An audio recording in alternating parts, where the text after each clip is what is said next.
This is the Schmo with the Pro with 182 pounds of raw American steel, twisted sex appeal, Colby Chaos Covington in the flesh, Sunrise, Florida. How we doing? Doing great, Schmo. It's good to talk to you again. You know, there's no one I'd rather talk to business with than you, so let's get down to the business, the nitty-gritty. We appreciate that. You know, the Schmo likes to see you only in the flesh when we have danger around us. Alligators, who knows? The sun's going down. That's true. You never know, but luckily you're with the baddest man on the planet, the baddest motherfucker. So any alligator comes up, I might have to put it in a rear naked choke and tap it out.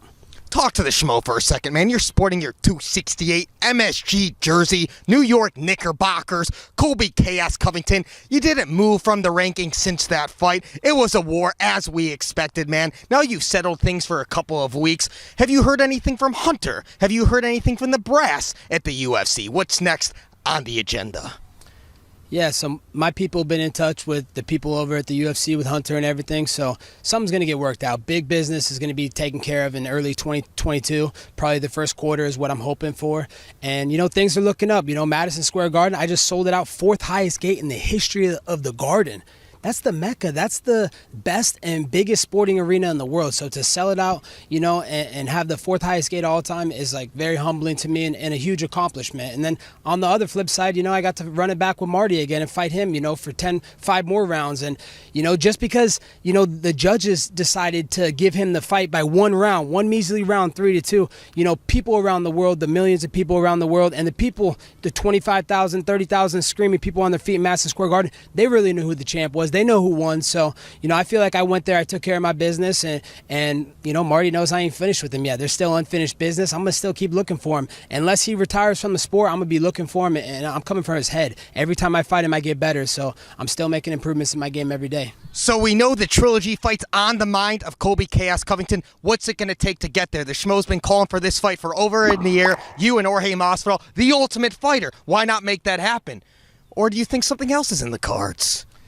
Yeah, you know, I'd love to make the Ultimate Fighter happen. I think that's the biggest grudge match the UFC's ever had. It's just too personal, you know. We were, you know, too close, and just the angle is too good and too juicy. And, you know, he said a lot of things in the media, so he needs to be held accountable for the things he says. Anytime, you know, he knows he doesn't have to fight me, he's running his mouth to the media saying these reckless things. But then when he knows he might have to potentially fight me, he dick tucks, and he goes and hides in the corner like a little bitch, you know, like my little son, you know. He was always my Robin. I'm Batman. So, you know, Jorge Masvidal needs to stop hiding in the corner like a little kid and come out here and take this ass whooping. Just let me end your career once and for all. And, you know, biggest thing is I want to make sure that his ex-wife gets paid. You know, Maritza, the woman that he used to cheat on all the time, that he tried to erase the internet from, I want to make sure she gets a nice little paycheck after I whoop her ex-man's ass. So this man was supposed to fight Leon Edwards. He had to pull out of that fight for injury. Is Leon Edwards most deserving of a title shot, or do you think he's got to fight somebody else to earn that?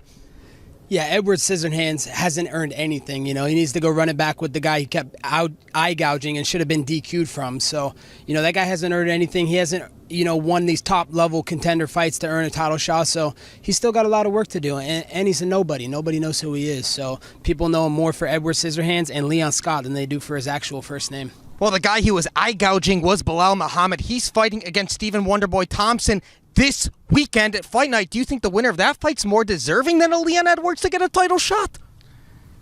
You know, no one's, you know, these guys are jobbers, you know, they're undeserving of, you know, being in the same room with greatness. So these guys, they haven't earned and deserved anything. When you're 50-50 over the last couple of years, you know, that's not a good resume that earns a title shot. You're not at the top of the mountain. So those guys are nothing more than journeymen and gatekeepers. So, you know, we shouldn't even be talking about them in the conversation of championship level. So what does a guy like Hamza Chimaev have to prove to earn the right to step inside the octagon with Colby Chaos Covington?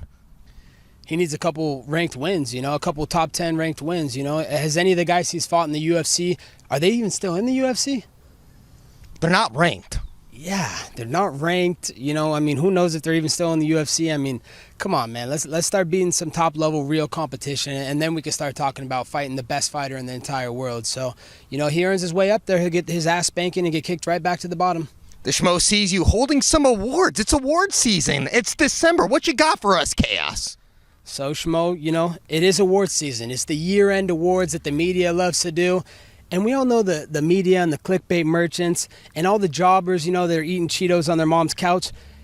that's not a prestigious award for you guys to hand out awards. You know, if you want a prestigious award, you need someone that's actually prestigious and actually accomplished something in his career to hand something out. So we got 2 awards, year-end of the awards here today. We got the TAP trophy and the NAP trophy. So, you know, the TAP trophy goes to Dustin Saurier, Louisiana Swamp Trash. Congratulations, Dustin.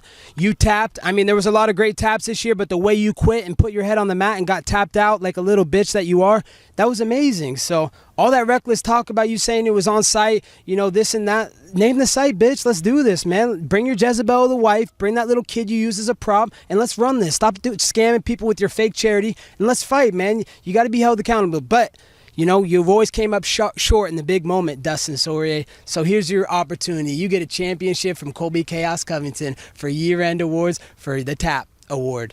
And next, Schmo, we have the NAP award. This is a very prestigious award because the NAP award, you know, like, it's very special because not a lot of people get to take a nap in the octagon.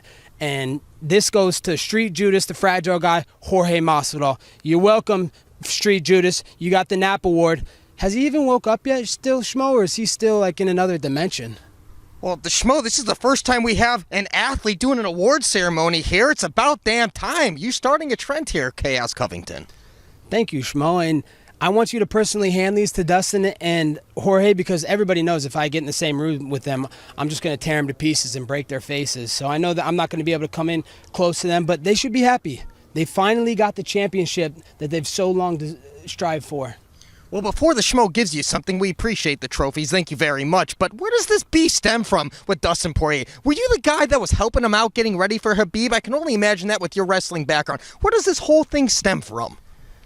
This whole thing stems from just, you know, Dustin's the biggest egomaniac in the entire world. I don't care what anybody says. Anybody that's trained with him, been with him day in and day out like I have for years on end would know how he truly is. So the way he treats people in the gym, his ego, you know, he just wants to be the big fish in the pond. He doesn't want there to be other people that are striving for success and passing him up and just accomplishing more than him. He wants to be like the top dog. So, you know, we were supposed to have a training camp together, and then I was fighting Robbie Lawler, a guy that was at another team, and he just fucking turned his back on me, started talking shit, wouldn't train with me, like just fucking having a sorry attitude, like giving me bad looks in the gym, and then for the Khabib fight, they wouldn't use me because he was already talking shit that fight, and I gave an honest opinion, man. I said, hey, man, you can't stuff a nosebleed. You're not going to stop Khabib's takedown. And he took it personal. Dustin got up in his feelings. He started crying, you know, like the little Kleenex winner he is, you know, because every time after he has a fight, you see he has a Kleenex and he's crying, oh, I didn't accomplish my dreams. 25 minutes paid in full. I deserve this. I'm Louisiana Swamp Trash. So, you know, that's what it all stems from. And it's so personal. Like, this isn't about the rankings. You know, he's the number one at lightweight. I'm number one at welterweight. But to be honest, Schmo, we weigh the same exact weight. He probably weighs 5-10 pounds more than me. We used to step on the scale every day.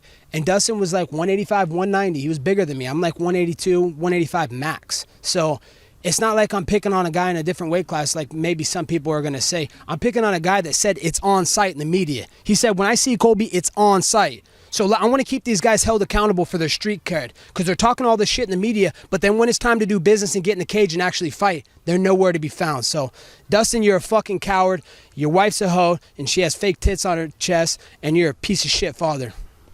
Well, on a lighter note, earlier today, the Schmo was at Khabib Nurmagomedov's press conference, the Eagle FC. They are announcing a 165-pound weight division. The Schmo's got to ask you, Chaos, would you ever fight in a 165-pound weight division or a 175-pound weight division? Because it seems like they're all going to do that over there, increments of 10.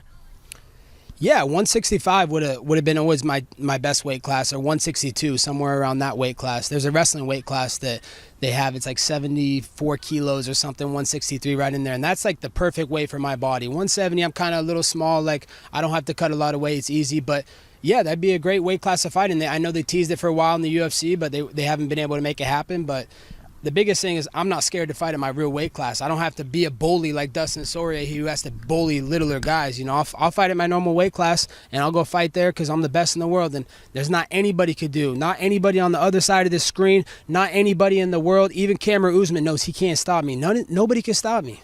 Well, the Schmo's got something that can't stop you but can only support you. Right over here, we got some underwear for you. Cheap underwear. Don't want to drop it. Right here, Robert Patton, support our troops, Iraq War veteran. This has a separate patch for the balls and the shaft so you can go out there with the bang, pun intended, of course. Absolutely, you know, and God bless the troops, man. That's who I fight for, man. Every day I get inspiration. You know, I put in 3 hours of training today thinking about future business in the first quarter of 2022 in the UFC. So I'm fighting for these people that have been, you know, veterans of this country that have served and sacrificed for our freedoms here in America. So God bless, you know, your friend Robert for starting this company. God bless all the military. God bless all the first responders out there. Thank you for keeping us free here in America. And that's right. And never have those balls stick to the side because it separates the balls from the shaft. It sounds weird, but they're comfortable. Mr. Chaos. Can we get a final message for all your fans out there worldwide? Yeah, 2022 is going to be the biggest and baddest year you've ever seen from me. I'm getting better every single day. I can't wait to come back in 2022. I mean, set it up. Dustn and Wahorhey in the same night, I guarantee. I'll start out the main card and I'll finish the main card with those 2 American tap team fighters. And he's iced out. That's a very nice chain there, Mr. Chaos. Iced out, you know. They call this the Lex Express. You know why they call it the Lex Express?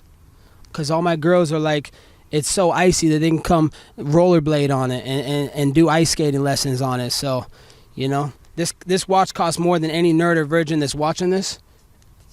More than their car, more than their house, more than their whole bank account. So, you know, iced out from the head to the toe.